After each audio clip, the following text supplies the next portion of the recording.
What's up, it's Tom. Thanks for clicking on this video. We're going to talk about a trade idea that I submitted for Twins Daily's off-season handbook, which is available for free. So you can check this out for free. I'm going to share a couple ideas, this one and another one. But there's over 30 trade ideas generated by actual contributors to Twins Daily. So there's a lot of thought that's put into them.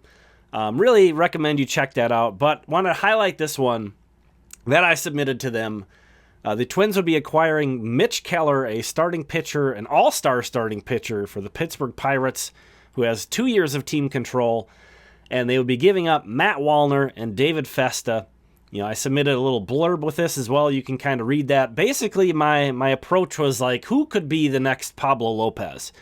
Who's a really established major league starter, kind of on the rise, but maybe with like one extra thing could be elevated, like we've seen with Pablo López. And I think Mitch Keller is certainly that guy. Not to discredit anything that he's done, because he was an all-star last year. He's a guy who's really been gaining momentum throughout his career and has some tremendous pitches that have gained him a lot of attention. So it's not like this is some super under the radar target here. But man, this would be a huge get for the Twins. And, getting rid of Matt Wallner, obviously a guy who has established himself as, a starting corner outfielder, a local guy, a guy who came up through the system, a product of the team, that would sting a lot. But to be honest, that's a player type that, of anything, I'm the most confident that the Twins can generate more corner outfield, power hitting, on base type guys like Matt Wallner. And then also David Festa would be going to Pittsburgh in this trade as well. Really like Festa.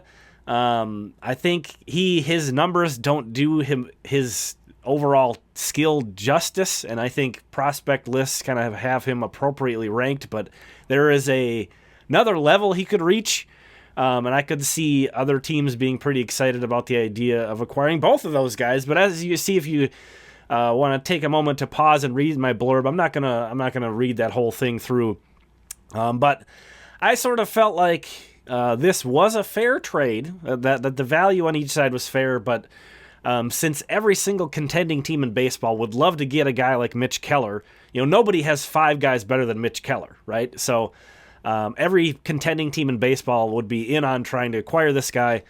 I do think it would take probably a little more than this to actually get a trade done. Like, I think if this was the best offer the Twins made, some other team, it would be enough to get accepted if it was the best offer. But obviously that's not the reality of how things work. So I think another team would probably beat this by a little bit. The Twins probably have to chip in something else, another prospect, not as high as a prospect as David Festa or anything, but another piece to sort of sweeten the deal on Pittsburgh's side.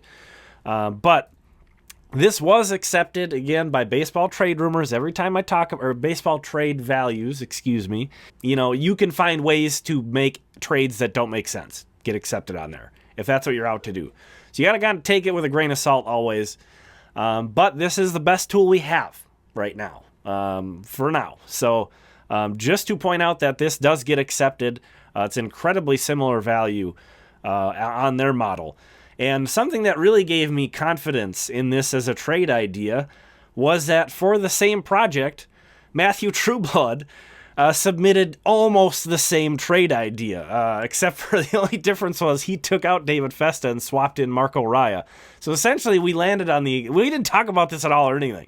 We essentially landed on almost the exact same trade idea, the same target, the same main piece going to Pittsburgh, and basically the same idea for the secondary piece.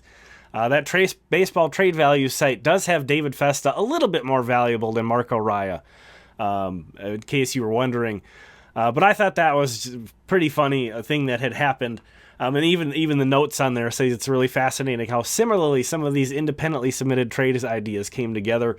And it gives me confidence because I would say Matthew Trueblood has a better finger on the pulse of the league as a whole than I do. He has more of an awareness of, that picture that I'm trying to take into account of, this isn't just trying to get a trade accepted between the Twins and the Pirates. We also have to figure there's other teams that would be involved in this kind of a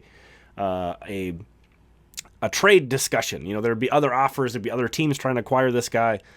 So I think we can look at these as possible, certainly. And again, I do think I would lean on the side of maybe the Twins need to chip in one more piece to put it over the top. But this puts, again, an all-star starting pitcher on the Twins, basically a Sonny Gray replacement. Yes, Matt Wallner leaving would hurt the big club immediately. But I think, there are some, you could go out and find like a right-handed hitting left fielder that would also sort of balance the lineup a little bit more, or you could turn to some internal options. There's a lot of things you could do there. I'm certainly much more motivated to try to fill a hole in the starting rotation than I am in a corner outfield. No offense to Matt Wallner. Again, these trade ideas aren't. You gotta give something to give something. That's a high compliment to Matt Wallner that he could be potentially the main piece in a trade that gets a all-star starting pitcher back. So just want to make that clear too. But more on Mitch Keller, if you don't know who he is. I think I kind of undersold him a little bit in my blurb. But here you see I've got up the Baseball Savant sliders, which are always such great little snapshots. And then also right above me is some stats from Fangraphs.